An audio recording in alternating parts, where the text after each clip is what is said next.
Here, so yon, we went to Cebu last weekend. So, one of our haul is from Metro. Ayan.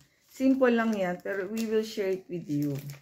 So, yan, di ba, we are into crafting kasi we'd like to take care of our mental health. So, isang ano natin is crafting or drawing. So, ito yung binili natin sa Metro Cebu. Ayan.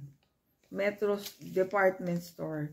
So, we bought a ruler, stencil ruler para sa ating crafting. So, ito pwedeng you can make drawings using this. Natatanggal siya eh. Oh.